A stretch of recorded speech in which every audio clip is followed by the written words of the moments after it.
Nous parlerons du traitement de l'altération des relations sociales chez les patients atteints de troubles du spectre autistique. Un grand nombre d'essais en double aveugle, contrôlés par placebo de grande qualité, ont été menés pour rechercher un traitement médicamenteux du fonctionnement social chez les patients atteints de troubles du spectre autistique. Malheureusement, il n'existe toujours pas de traitement médicamenteux fondé sur des preuves pour la déficience sociale dans l'autisme au moment où nous rédigeons cet enregistrement. Un grand nombre de médicaments qui suscitaient un certain espoir, comme l'ocytocine ou la mantadine, ont fait l'objet d'essais récents en double aveugle contrôlés par placebo, qui n'ont malheureusement pas montré d'amélioration. D'autres essais sur ces agents pourraient permettre de déterminer si certaines personnes autistes réagissent mieux que d'autres, mais malheureusement, à l'heure actuelle, il n'existe pas de preuves suffisantes pour recommander leur utilisation chez les patients atteints d'autisme. Les agents dont les recherches initiales sont prometteuses et qui sont encore à l'étude comprennent la vasopressine, l'acide folique ou la leucovorine, le sulforaphane, le bumétanide, la décyclocérine. Tous ces médicaments ont fait l'objet d'études initiales suggérant un effet prometteur, mais ces essais n'ont pas encore fait l'objet d'un vaste essai en double aveugle contrôlé par placebo avec des preuves convaincantes acceptées par la majorité des spécialistes de l'autisme. Les cliniciens devraient donc envisager des traitements non médicamenteux lorsqu'ils essaient d'aider leurs patients à surmonter les difficultés sociales liées à leurs troubles du spectre autistique.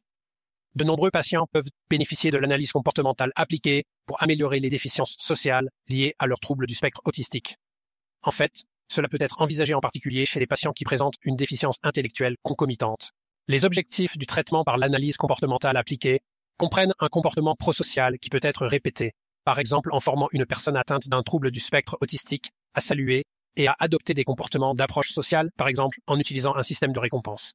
Des approches plus courantes consistent à utiliser des groupes de compétences sociales pour les jeunes enfants, les adolescents et les adultes atteints de troubles du spectre autistique. Ces groupes d'aptitudes sociales consistent à enseigner un concept spécifique, comme faire la causette ou respecter les limites personnelles, et comprennent un groupe de pairs présentant des difficultés sociales similaires, avec une activité spécifique, comme une soirée cinéma, par exemple, ou une soirée jeu de société, une occasion de mettre en pratique ce concept particulier. Ces groupes ont généralement un chef de groupe neurotypique pour assurer l'inclusion et la concentration sur la tâche d'apprentissage. Chez les patients atteints de troubles du spectre autistique de haut niveau, les cliniciens peuvent envisager de recommander des traitements supplémentaires pour la déficience sociale. Voici quelques exemples de ces traitements. Certains programmes d'enseignement ont une approche formelle du traitement des aptitudes et compétences sociales. Il s'agit d'approches didactiques, comme le programme de réflexion sociale, par exemple. Il peut s'agir d'un programme scolaire ou clinique, mais il s'agit essentiellement d'une approche très didactique. Chez les patients atteints de troubles du spectre autistique de haut niveau, les cliniciens peuvent envisager d'ajouter une psychothérapie individuelle avec un clinicien expérimenté dans le travail avec les personnes atteintes de troubles du spectre autistique.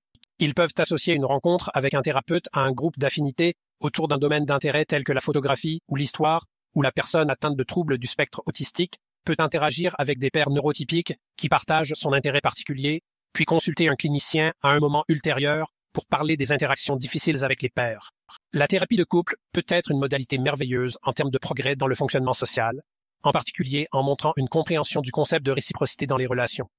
De plus en plus de thérapeutes de couple et de coachs travaillent avec des couples neurodivers, et cela peut être un forum merveilleux pour en apprendre davantage sur les concepts d'intimité dans une relation, sur la compréhension d'une relation intime par rapport à une relation plus superficielle.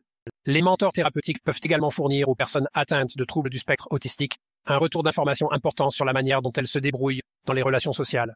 Les cliniciens doivent également penser à accueillir des groupes de pairs sociaux et des environnements de travail qui peuvent faire preuve de compréhension et de soutien à l'égard des différences sociales individuelles liées à leur diagnostic.